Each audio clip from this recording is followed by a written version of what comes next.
Hello বন্ধুরা, কেমন আছো? সকলে নিশ্চয়ই ভালো আছো। আর আমি তো একদম বিন্দাস আছি। কারণটা তো বুঝতেই পারছো, নিমন্ত্রণ বাড়িতে এসেছি। নিমন্ত্রণটা হলো বোনের বিয়ে, মামাতো বোন। সেই মামাতো বোনের বিয়েতে চলে এসেছি। আমার মামার একটাই মামা, সেই মামার একটাই মেয়ে, তারই বিয়ে। তো এই যে চলে এসেছি, এই যে কোণে একদম লাল শাড়ি পরে বসেই রয়েছে, দেখতেই পাচ্ছ। আর পাশে ছোট্ট একটা মিতকোণও রয়েছে। এই যে আমার মামি, ওনারই মেয়ে। তো আমি অনেকটা চলে এসেছি অনেকটা লেটেতে, বুঝেছো তো। তার কারণ হলো সকালবেলা আসার সময় হয়নি। আমি তো ভাবলাম আইবুড়ো ভাতের প্রোগ্রামটা হয়েই গেছে, কিন্তু না, এসে দেখলাম আইবুড়ো ভাত তখনই স্টার্ট হচ্ছে। তো এই যে মামি চলে গেছে, মামি গিয়ে ওকে আশীর্বাদ করছে, চোখগুলো তো ছলছল করছে, হবে নাই বা কেন। সবারই, মানে সব মেয়েদের, সবারই না, সব মেয়েদের লাইফে এই দিনটা বড়ই কষ্টের। ঠিক আছে, এখনও তো দিনটা পড়ে রয়েছে, আজকে তবে শুরু। এখনও কালকে বিয়ে, তারপরের দিন বিদায়ের দিনে সত্যি খুবই কষ্টের। তো যাই হোক, ওর চোখ তো ছলছল করছে, কিন্তু কিছু করার নেই। এই দিনটা সবাইকেই, মানে সব মেয়েদের লাইফেই আসে, আর এই দিনটা সবাইকেই দেখতে হয়। তো এটা একদম মানে কি বলবো, এটার কোনো পরিবর্তন নেই। তো যাই হোক, ওকে পায়েসটা খাইয়ে দিচ্ছে। আর পাশে ছোট্ট নিতকোণেটা দেখো, ও কি সুন্দর কিউটভাবে ও বসে আছে, আর খুব সুন্দর সাজিয়েছে। আর ও নিজেও খুব সুন্দর সেজেছে। আর সাজবে নাই বা কেন, ও নিজে একজন মেকআপ আর্টিস্ট। ও এতদিন কত কনেকে সাজিয়েছে, আজকেও নিজের সাজার পালা।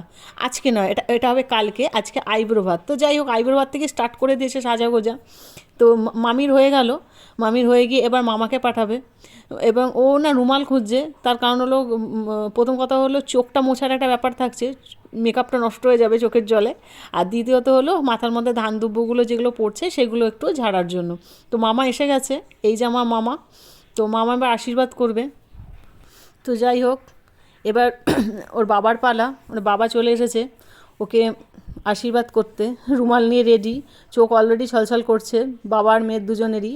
বাবা হলেন ওর বাবা, আমার মামা, আমার একটাই মামা, আর একটা মামার একটাই মেয়ে, বলেই দিলাম আগে। আর পাশে ছোট্ট নিতকোণেকে দেখো, ভীষণ ইমোশনাল হয়ে দেখছে সব কিছু। বাবা আশীর্বাদ করছেন, মেয়ের চোখে তো জল, প্রচুর কাঁদছে। কিন্তু কি করবে, রুমাল তো নিয়ে বসেনি, সেই জন্য বেচারা রুমাল খুঁজছে। দেখতেই পাচ্ছ, ওকে সবাই বকাবকি করছিল যে তুই এখন থেকে কেন কাঁদতে শুরু করেছিস। আর স্বাভাবিক, কেউ এটা বললে কেউ চোখের জল বাদ মানে না যে আমি কাঁদবো না, এটা বলা যাবে না। কান্না সবার আসবে, সবার লাইফে, সবার লাইফে না, সব মেয়ের লাইফে এই দিনটা আসে, যেখানে চিন্তা করা হয় কাঁদবো না, কিন্তু চোখে জল আসেই। তো ঠিক আছে তো। আর সব বাবার কাছে তার মেয়ে রাজকন্যা, এটা মানতে হবে। তার মানে বাবার মেয়ের রিলেশানটা কোনোভাবেই বোঝানো যাবে না যে কোথায় এই ইমোশনটা কাজ করে, এখানে কিছুই বোঝানো যাবে না। তো সেটা বুঝতেই পারছো, এখানে স্পষ্টভাবে ফুটে উঠেছে সেই ইমোশনটা। তো যাই হোক, ওদিকে ওই পর্বটা শেষ হয়ে গেছে। এদিকে আমার মাকে দেখো, আমার মা তো প্রায় হাঁটাচলা করতেই এখন পারছে না, অনেক কষ্টে এসেছে বললো।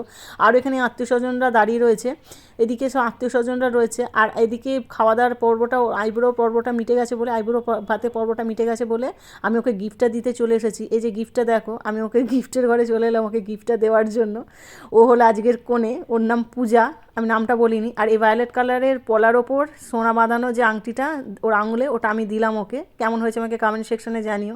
আর এই হলো মাসিমণি, অনেক দিন পর দেখা। এটা পূজার মাসি, মানে আমারও মাসি। এই যে আমি পরিচয় করাচ্ছি, কিন্তু আমি কথোপকথনটা দিতে পারলাম না, কারণ কপিরাইট ক্লেম দিয়ে দেবে। তো ওর আংটিটা খুব পছন্দ হয়েছে, ও সেটাই বলছে যে আংটিটা খুবই পছন্দ হয়েছে ওর। আর তোমরা আমাকে একটু প্লিজ জানিও যে আমার দেওয়া আংটিটা কেমন হয়েছে। যাই হোক, এবার খাওয়া দাওয়ার জায়গায় চলে এসেছি, খেতে তো হবেই, বিয়েবাড়ি মানে খাওয়া দাওয়া, সেটা সবাই জানো। তো খাওয়া দাওয়ার এখানে চলে এসেছি। তো সামনের পাতটা খালি দেখছো, তার কারণ হলো ওখানে এখন কেউ বসেনি বলে সেই জন্য সামনের পাতটা ভাতটা দেয়নি। আমরা আগে বসেছিলাম বলে আমাদের পাত্রটায় আগে ভাত দিয়ে দিয়েছে।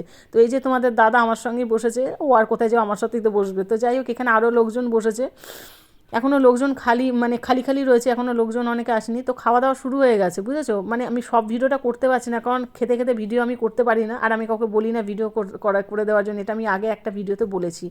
তো যাই হোক, এখানে তোমার দাদা বলে আমি চলো তুমি এসো চিড়ি খাচ্ছ, আমি ভিডিওটা করে দিই।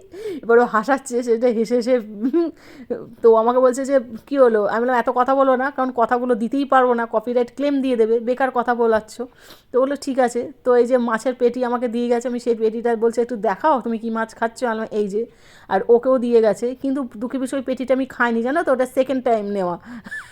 আমি লেজারটা নিয়েছি, আর এক পিস চিংড়ি মাছ যেটা রয়েছে সেই মাছটা আমি রেখে দিয়েছিলাম, সেটা তোমাদের দাদা কথোপকথনে বলছে, কিন্তু আমি সেটা দিতে পারিনি, কারণ কপিরাইট ক্লেম দিয়ে দেবে তার জন্য। আর এই যে লেজাটা আমি দেখাচ্ছি, তো যাই হোক, খাওয়া দাওয়াটা ভালোই হলো, খাওয়া দাওয়াটা ভালো, পাত একদম পরিষ্কার, আমার পরিষ্কার নয়, আমি এরমভাবেই খেয়েছি। আর আমার একটু চাটনি পড়ে আছে বলে তোমাদের দাদা আমাকে বলছে যে নিয়েছো কেন, নষ্ট করছো। ও একদম খাওয়ার নষ্ট করা একদম পছন্দ করে না, এই নীতিটা আমার খুব ভালো লাগে ওর, কিন্তু আমিও চেষ্টা করি, কিন্তু কিছু করার নেই। আমি একটুখানি খেতে পারিনি তো আর কী করবো বলো। আর আমি ওরমভাবে বর্ণনা দিতে পারি না, এই রসালো মাছে কামড় দিলাম, এই কষালো মাংসে চুমুক দিলাম, এসব আমি বলতে পারি না, ওসব ফুড ব্লগাররা বলে, ওসব আমি বলতে পারি না, ঠিক আছে। আমি জাস্ট খাওয়ার এইটুকুই বলতে পারি। তো যাই হোক, এরপর দেখা যাক কী আসছে, এরপর যেটাই আসবে, এরপর মনে হচ্ছে পায়েস এসে গেছে। পায়েস আমি সাধারণত নিই না, কিন্তু পায়েসটা আমাকে দিয়ে দিয়েছে, তার কারণ কি জানো, তার কারণে ভিডিও করতে মত্ত ছিলাম, আর একই কারণে রসগোল্লাটা দিয়ে দেবে, আমি ভিডিও করার কারণে না সেটা মানে আগে থেকে দিয়ে দেবে, আমি বুঝতে পারবো না, এরকম একটা ব্যাপার আছে। দেখো এই রসগোল্লাটা দিয়ে, যাই হোক, রসগোল্লা পায়েস এসব খেতে আমি থাকি, আর তোমরা যে খাওয়াটা দেখতে দেখতে আমার চ্যানেলটা সাবস্ক্রাইব করে দাও, পেজটাকে ফলো করে দাও। টাটা, সবাই ভালো থাকো, সুস্থ থাকো।